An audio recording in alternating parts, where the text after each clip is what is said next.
tu parles de ton interprétation. Non, Tu ne peux pas parler. dévaloriser une personne. Non, dévaloriser une personne, c'est un manque de respect. Mais est-ce que tu m'as entendu dévaloriser quelqu'un? Je comprends pas. Bah, en donnant ta propre interprétation, qui peut être faussée, hein, ça tu peux l'accepter parce que Je donne jamais tu n'as pas la science. je ne donne Alors jamais attends. mon interprétation, madame. Jamais. Je ne ferai jamais cette Bah, erreur de en donner entendant, ma propre interprétation. Parce que là, tu sais, quand on parle, par exemple, quand on échange, il y a deux façons d'échanger. Soit on donne son opinion, soit on donne des faits. Par exemple, je te fais deux exemples pour que ça soit plus clair. Si je te parle de la Lune, si je te dis la Lune est plus belle que, je ne sais pas moi, que Vénus. La Lune est plus belle que Vénus. Là, je te donne mon opinion. Toi, peut-être tu vas trouver Vénus plus belle que la Lune et on va discuter. Mais c'est des opinions. Mais si je te dis la Lune est à 10 000 kilomètres de la Terre, là, c'est plus une opinion. Là, c'est un fait. Et là, je vais te dire non. La Lune est à 385 000 kilomètres. Donc, tu te trompes en disant que la Lune est à 10 000. Tu vois, il y a des faits, il y a des opinions. Donc, quand je parle de la religion et quand je parle du prophète ou des versets coraniques et de leur interprétation, je ne donne pas une opinion. Je donne des faits qui sont oui, mais écrits tu noir n'étais sur pas. blanc dans vos textes. Tu Non, vois qu'il mais y a une Jack, tu différence. n'étais pas à cette époque, tu ne vivais pas à cette époque, donc tu ne peux Et pas toi? Et aujourd'hui. toi? Ben, attends, laisse-moi terminer. C'est facile de me répondre en me disant et toi. Je Bah te oui, et dis toi? en fait que tu n'étais pas. Alors quand tu donnes l'exemple de notre prophète, effectivement, tu parles d'une situation dans laquelle tu n'as pas vécu à cette époque. Tu ne connais pas les circonstances, tu connais pas le contexte de cette Et toi? époque, parce Et que toi, tu as vécu à cette Le époque? Coran est intemporel en sa croyance, mais pas dans les faits. D'accord? Donc c'est différent. Toi, Ça quand veut je rien dis dire, que hein. tu donnes une interprétation, si, au contraire, ça veut tout dire. C'est intemporel dans sa croyance, c'est-à-dire que la croyance en Dieu, elle est intemporelle, quel que soit le siècle. Mais Donc, et non pas toutefois, la parole de Dieu. Donc, non pas la parole d'Allah. La non. parole d'Allah, elle n'est Toi, pas les intemporelle. textes que tu cites sont arrivés dans des périodes prescrites, dans des temps prescrits. Ça n'est Ah pas oui. arrivé, on ne peut pas en 2024 dire à un homme de 40 ans de se marier avec une jeune fille de 8 ans ou 10 ans. Donc, on peut boire de l'alcool et Donc manger du hallouf?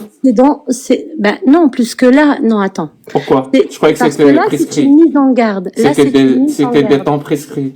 Oui, mais c'est une mise en garde. Alors, C'est-à-dire que dis-moi, pour madame, notre pourquoi on peut pas manger, pourquoi on peut pas manger du hallouf? Pas de la Alors, viande de cochon, pourquoi? la viande de porc, elle a été interdite. C'est Oui, pas. mais elle a été interdite à elle- l'époque. Je te dis pourquoi non, maintenant on non, peut pas la manger. non, parce que attends. Là, tu essaies de m'égarer un petit peu. Non, non. En fait, elle a été interdite, effectivement, mais il n'est pas indiqué dans le Coran que la viande est interdite à une certaine époque. C'est-à-dire que les textes Ah, que ok. tu Donc, prétends, alors, ça les veut dire textes, quand il y a une prescription et que c'est pas indiqué que ça appartient à cette époque, c'est applicable à tout jamais. non, non, je vais t'expliquer. Quand on Explique-moi. parle, quand dans le Coran, moi, de ce que je sais, je ne connais pas grand-chose, hein, mais de ce que je sais de ma connaissance, parce que voilà, la religion musulmane est de toutes les religions l'une des religions les plus vastes dans la connaissance. Donc effectivement, quand on parle de certains récits, enfin certaines sourates, pour être plus clair, dans certaines sourates, Allah Azza wa Jal, il nous fait référence à certains textes, certains moments de l'histoire pour justement nous faire un rappel. Et ce Madame, rappel, je te parle pas de ça, je te parle pas de ça. oui, mais j'essaye de t'apporter un exemple pour que tu Madame, puisses je m'en comprendre fous là où des histoires Oui, des mais prophètes bon. qui sont racontées dans le Coran. Ce qui m'intéresse, c'est les C'est pour prescriptions. t'expliquer Ce le que, sens de la Madame, temporalité. écoutez, s'il vous plaît, Madame, s'il vous plaît. Je te parle des prescriptions. C'est-à-dire quand Allah demande aux musulmans d'appliquer quelque chose. Ces prescriptions-là, elles sont intemporelles, c'est-à-dire elles sont valables aujourd'hui, ou c'est pas le cas. Ces prescriptions d'Allah, c'est-à-dire quand Allah demande quelque chose, ordonne quelque chose. Je vais te donner l'exemple de l'alcool. L'alcool, c'est une interdiction puisqu'elle mène à l'ivresse. L'ivresse est quelque chose de nuisible pour le... Je ne te demande pas pourquoi je te demande pas de justifier les Mais je prescriptions d'Allah. justifie pour que Je ça a veux un juste sens, savoir sinon ça n'a si pas les de sens. prescriptions, Madame, si les prescriptions d'Allah sont valables aujourd'hui. C'est tout ce que je veux savoir. Et comment faire la distinction Parce que tu m'as dit une méthodologie tout à l'heure. Comment faire la distinction entre une prescription qui est encore valable aujourd'hui et des prescriptions qui ne le sont plus? Tu fais comment? On fait comment? Je t'ai donné l'exemple de la viande de cochon. Tu m'as dit non. Cette prescription est toujours valable aujourd'hui parce qu'elle n'a pas été, il n'a pas été précisé que cette prescription appartient juste à une époque. Non. Donc, elle est intemporelle. En fait, elle est intemporelle. Pourquoi Merci. cette prescription? Pourquoi Et elle le est mariage, intemporelle? et le mariage Attends, des non, petites mais filles, madame. je Et le sais mariage que des t'aimes petites bien, je sais que tu apprécies particulièrement ce sujet. On va y revenir si tu veux bien, mais d'abord, je vais te répondre par rapport à la viande de porc qui est interdite. Elle est interdite comme pour l'alcool parce que elle n'est nuisible pour nous. C'est-à-dire que, voilà, elle est intemporelle dans ce sens-là. Et ce qui est intemporel, c'est que quelque part, il y a un bien derrière cette interdiction. Comme pour l'alcool. L'alcool, la musique, enfin, je peux te citer encore plein d'exemples.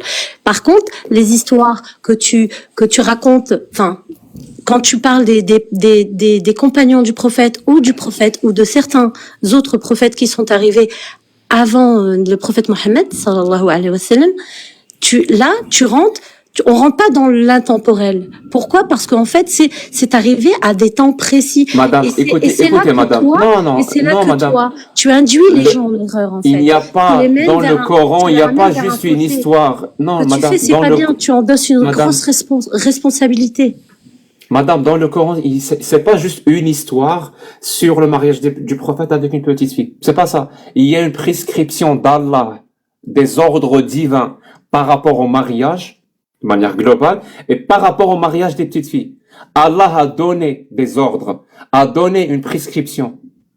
Est-ce que tu le sais ça ou pas? On revient à ce que je t'ai dit tout au début, que la majorité des musulmans ignorent leur texte. Et je suis là pour le leur rappeler. Alors, est-ce que tu sais qu'il y a des prescriptions par rapport au mariage des petites filles dans le Coran ou tu ne le sais pas? Tu crois que c'est juste des histoires? Moi, je pense simplement que tu es un escroc et que tu essaies d'endoctriner les gens vers une secte malsaine. Voilà ce que je pense de toi, en toute honnêteté. Quelle secte? Vers une secte et tu endosses une grosse responsabilité et j'espère que tu en es conscient, vraiment. Parce Donc, que je te repose la tu es en question. train de faire, Est-ce que Allah a prescrit, il a parlé de mariage des petites filles dans le Coran ou pas, madame? S'il te plaît, toi la musulmane qui connaît l'islam et moi l'escroc veut savoir. en des temps précis. Je me répète, c'était en des temps précis. On n'est pas. Donc c'est ce qui est écrit dans le Coran. En 1400, on n'est plus en Très bien. 1400. Est-ce que tu peux, madame, il n'y a pas de souci, il n'y a pas de souci. Peut-être que tu as raison, madame. Tu peux me donner où est-ce que Allah, en tout où cas, est-ce mon que, sens à madame, moi est plus logique. très bien, que le tien. là, Ça, c'est certain. tu te rappelles tout à l'heure quand je t'ai dit il y a une différence entre une opinion et un fait. Là, tu viens de citer un fait. Le fait que tu as cité, c'est-à-dire c'est factuel.